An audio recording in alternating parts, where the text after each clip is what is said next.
మనందరికీ తెలిసిన విషయమే కదా, అర్ధరాత్రి నిద్ర పట్టనప్పుడు మనల్ని వెంటాడే ఆందోళన. దాన్ని ఎదుర్కోవడానికి మాటలకు ఎంత పవరుంటుందో ఎప్పుడైనా గమనించారా? ఈరోజు మనం ఒక అర్ధరాత్రి ప్రార్థనను విశ్లేషిద్దాం. అయితే ఇది మతపరమైన విశ్లేషణ కాదు, ఆందోళనను శాంతపరచడానికి అందులో ఉపయోగించిన కమ్యూనికేషన్ టెక్నిక్స్ గురించిన విశ్లేషణ.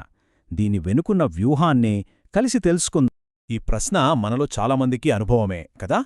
పగలంతా మనల్ని పెద్దగా పట్టించుకొని చిన్న చిన్న చింతలు కూడా అర్ధరాత్రి అయ్యేసరికి పెద్ద భూతాల్లా ఎందుకు కనిపిస్తాయి?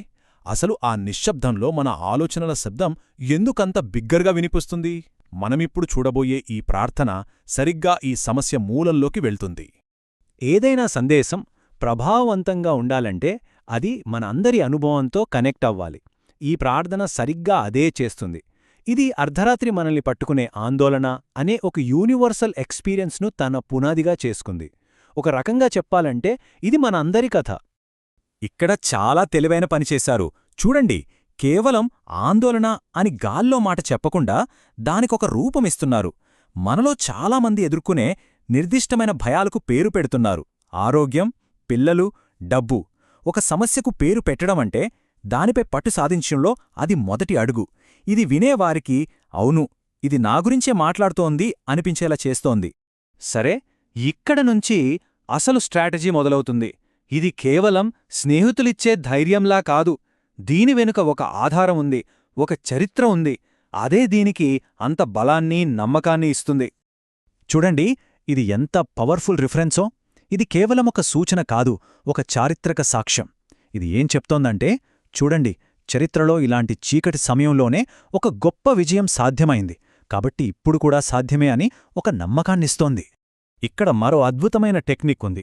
ఇది మీరు శాంతిగా నిద్రపోవచ్చు అని సలహా ఇవ్వటం లేదు. బదులుగా నేను శాంతితో పండుకొని నిద్రపోతాను అని ఒక డిక్లరేషన్ చేయిస్తున్నారు. అంటే వినేవాళ్లని కేవలం వినేవాళ్లుగా కాకుండా యాక్టివ్గా మార్చేస్తున్నారు. ఇది కేవలం ఒక ఆశ కాదు, ఒక అధికారం. ఓకే, ఇప్పుడుదాకా థియరీ చూశాం కదా, ఇప్పుడు యాక్షన్లోకి వెళ్దాం. ఈ ప్రార్థన కేవలం మంచి మాటలు చెప్పి వదిలేయదు, మన చేతికి ఒక స్పిరిచువల్ టూల్ కిట్ ఇస్తుంది ఆందోళనతో ఫైట్ చేయడానికి. ఇంతకీ ఆ టూల్ కిట్లో ఏముందో చూద్దామా? మనందరికీ తెలుసు, టెన్షన్ పడకు అని చెప్పడం చాలా ఈజీ, కానీ ఎలా పడకుండా ఉండాలి? అందుకే ఈ ప్రార్థన ఆ ప్రాసెస్ని 3 సింపుల్ స్టెప్స్గా విడగొట్టింది. ఫస్ట్, ప్రాబ్లంని గుర్తించడం. సెకండ్, ఆ ప్రామిస్ని గుర్తు చేసుకోవడం. థర్డ్, యాక్షన్ తీసుకోవడం. ఇదొక క్లియర్ రోడ్ మ్యాప్ లాంటిదన్నమాట. సరే, ఇప్పుడు మనం ఈ ప్రార్థనలో అత్యంత పవర్ఫుల్ ఎమోషనల్ పార్ట్కి వచ్చేశాం. ఇక్కడే అసలైన క్లైమాక్స్ ఉంది.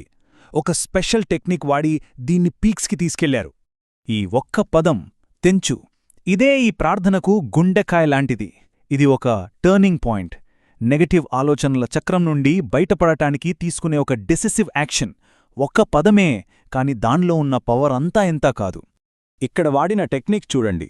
ప్రతి వాక్యాన్నే ఒకే పదంతో స్టార్ట్ చేస్తున్నారు. ఈ రిపిటేషన్ వల్ల ఒక రిథమ్ క్రియేట్ అవుతోంది. ప్రతిసారి తెంచు అన్నప్పుడు అది మనసులో ఉన్న సంకెళ్ల మీద పడే ఒక సుత్తి దెబ్బలా పనిచేస్తుంది. సందేశాన్ని చాలా బలంగా మనసులో నాటుతుంది.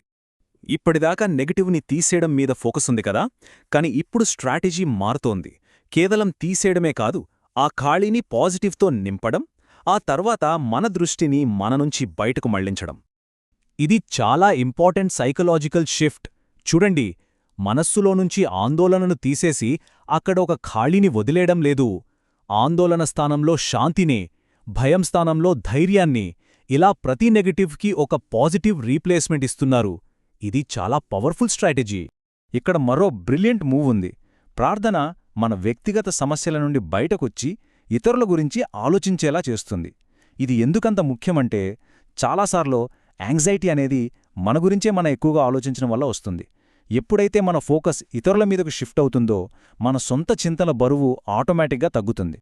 అలా మనం చివరి దశకు వచ్చేశాం. ఈ ప్రార్థన అంతిమ లక్ష్యం కేవలం ఆ రాత్రికి ప్రశాంతత ఇవ్వడమే కాదు, అసలు అర్ధరాత్రి అనే కాన్సెప్ట్నే మనసులో పూర్తిగా మార్చేయడం. సో చూశారా, ఈ ప్రార్థన ఒక పూర్తి సర్కిల్ని కంప్లీట్ చేసింది. అర్ధరాత్రి భయం అనే ప్రాబ్లంతో మొదలయ్యి అదే అర్ధరాత్రి ఒక బ్రేక్ త్రూగా మారే సొల్యూషన్తో ముగిసింది.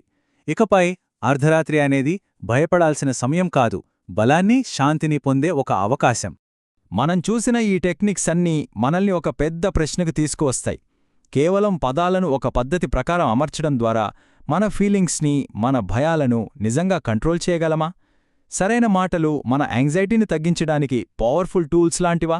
దీని గురించి కాస్త ఆలోచించండి.